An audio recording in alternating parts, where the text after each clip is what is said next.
Praise the Lord. सभी विश्वासी भाई बहनों को प्रभु यीशु मसीह में जय मसीह की। बाइबल शिक्षा चैनल पर आप सभी का स्वागत है। हमारे इस चैनल को देखने के लिए आप चैनल को सब्सक्राइब करें और बेल आइकन के ऑल बटन को ज़रूर दबाएं, तभी आपको हमारी आने वाली हर वीडियो का नोटिफिकेशन मिलता रहेगा।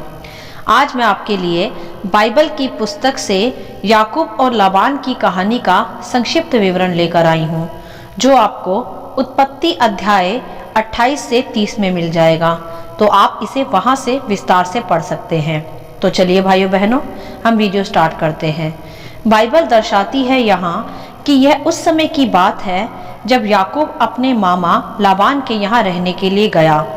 तब याकूब कुछ वर्षों तक अपने मामा लाबान के पास ही रहा, और जब याकूब लाबान के पास रहने गया तब यहोवा याकूब के संग संग था, अर्थात याकूब पर यहोवा की आशीष थी।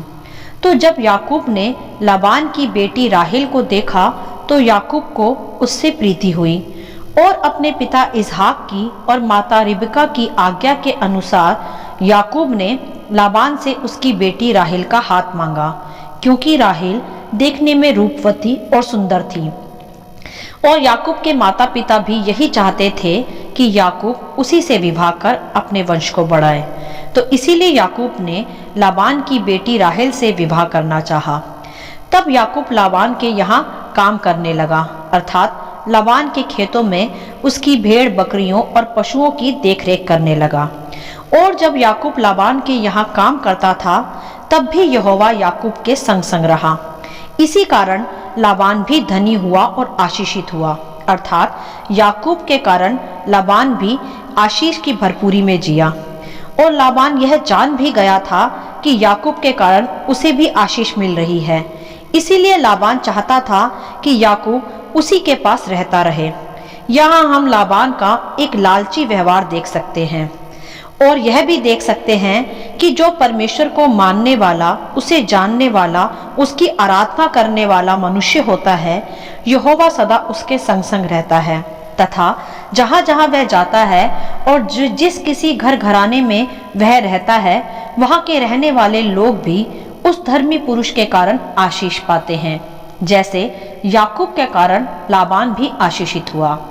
तब जब याकूब ने कहा कि वह राहेल से विवाह करना चाहता है, तब लाबान ने याकूब से कहा कि पहले वह 7 वर्ष तक उसके यहाँ काम करे, तभी वह अपनी बेटी राहेल का विवाह उससे करेगा।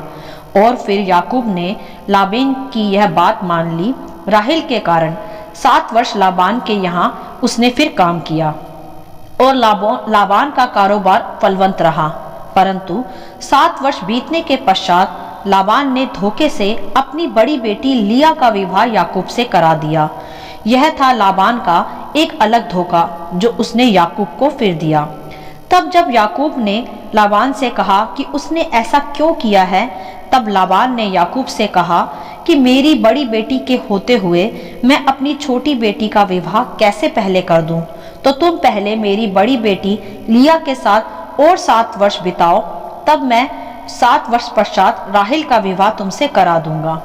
क्योंकि लाबान का लालच बढ़ता जा रहा था याकूब के प्रति कि जब तक वह उसके साथ रहेगा तब तक उसका कारोबार भी बढ़ेगा और उसकी दोनों बेटियां भी याकूब के साथ ब्याही जाए।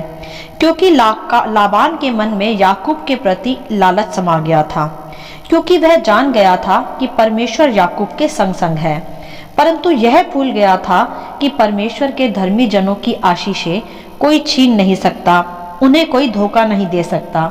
जब धर्मी जनों के द्वारा परमेश्वर उनसे साथ रहने वालों को भी आशीष कर सकता है, तो कैसे फिर कोई धर्मियों की आशीष छीन कर उन्हें धोखा दे सकता है। यह लाबान भूल गया था।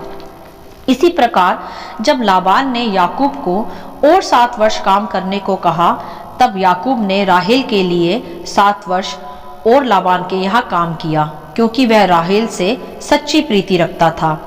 तब फिर याकूब का विवाह 7 वर्ष पश्चात राहेल से हो गया। और फिर याकूब ने राहेल से कहा कि अब मैं अपने देश वापस लौटना चाहता हूँ। और फिर याकूब ने लाबान से यह कहा कि मुझे विदा कर कि मैं अपने देश को लौट जाऊं। और याकूब ने लाबान से यह भी कहा कि तू तो जानता है कि मैंने तेरी कैसी सेवा की है और तेरे पशु मेरे पास किस प्रकार से रहे, क्योंकि याकूब ने लाबान के सभी पशुओं की अच्छे से देखभाल की थी और याकूब की ही अच्छी सेवा करने के कारण ही लाबान के पशुओं की गिनती बढ़ गई। पहले के समय में जिसके पास अधिक मात्रा में पशु होते थे वही सबसे अधिक धनी माना जाता था, अर्थात वही उनकी प्रॉपर्टी गिनी जाती थी। याकूब की उत्तम सेवा के कारण ही लाबान के पशुओं की गिनती बढ़ गई थी। तब याकूब ने लाबान से कहा कि सब चित्ती वाली चितकबरी भेड़ बकरियां तू मुझे दे देना मेरी मजदूरी के रूप में, बाकी तू रख लेना। तब लाबान ने याकूब की बात मान ली, परंतु लाबान के भीतरी मन में अभी भी लालच ही समाया हुआ था।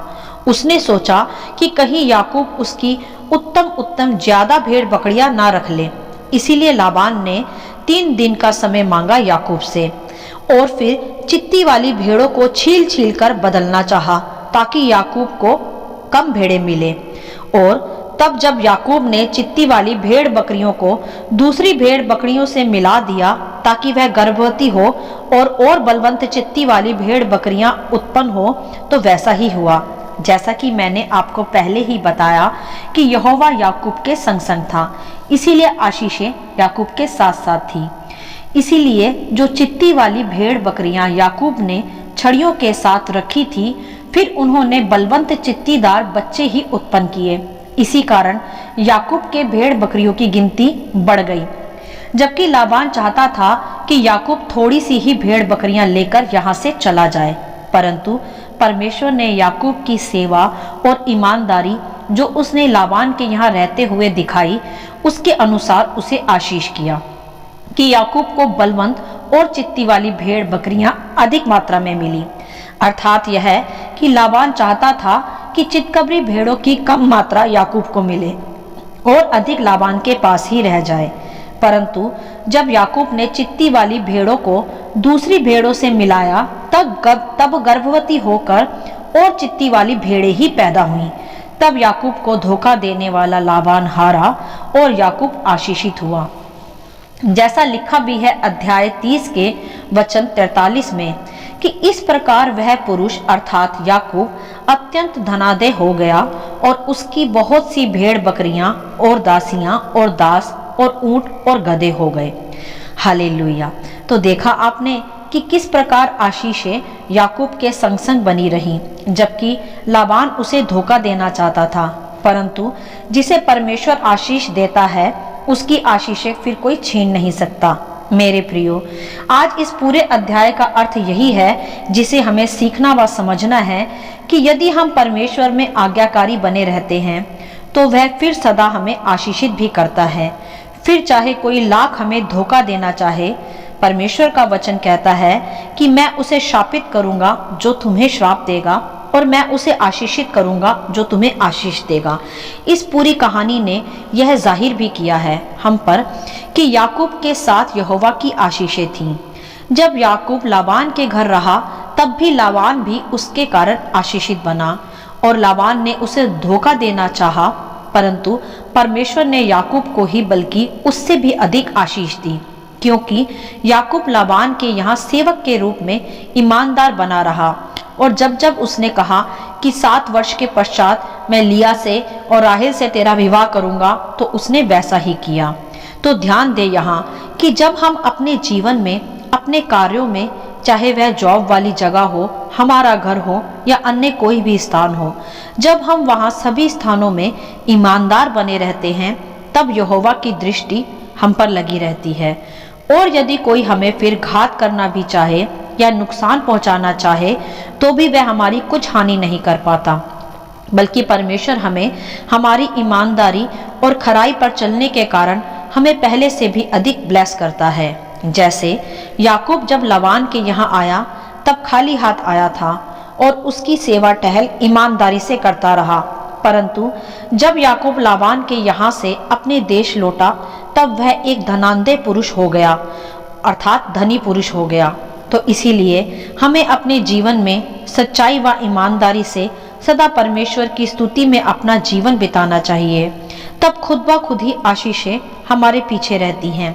जैसे याकूब ने चित्ती वाली भेड़ों को जब छिली हुई भेड़ों के सामने खड़ा किया, तब उनसे और चित्ती वाली भेड़ें ही उत्पन्न हुई, दूसरी छिली हुई नहीं, क्योंकि पशुओं पर भी परमेश्वर की ही आज्ञा प्रबल रहती है। लाबान के चालाकी करने पर भी कुछ नहीं हुआ। जब और नई भेड़ें उत्पन्न हुई तो वह चित्ती वाली ही उत्पन्न हुई, जबकि लाबान ने चित्ती वाली भेड़ें छील छील कर शादी कर दी थी। परंतु फिर भी याकूब के लिए परमेश्वर ने और चित्ती वाली भेड़ें उत्पन्न कर दी। इसीलिए हमें सदा परमेश्वर में और अपने कार्यों के स्थान में ईमानदारी से चलना चाहिए, आज्ञाकारिता से चलना चाहिए। तब यहोवा हमें उन्हीं आज्ञाकारिता के आधार पर आशीष भी करता है और फिर हमारे दुश्मन भी हमारी कुछ हानि नहीं कर पाते। तो भाइयों बहनों, सदा परमेश्वर में आज्ञाकारी बने रहें, उसकी स्तुति आराधना में लगे रहें, सदा उसे स्मरण रखें और ईमानदारी से खुद को प्रकट करें, तो सदा यहोवा आपको और आपके घराने को भी आशीष करेगा। हालेलुया। आशा करती हूँ इन वचनों का संक्षिप्त विवरण आप सभी को समझ में आया होगा। परमेश्वर आपको अपनी पवित्र आत्मा की भरपूरी से सदा भरता रहे। यदि आप चाहते हैं कि दूसरे भी इन्हें सुनकर आशीष पाएं, तो आप दूसरों के साथ भी इसे शेयर कर सकते हैं, क्योंकि हमारे प्रभु यीशु मसीह की यही इच्छा है। आमीन and God bless you all.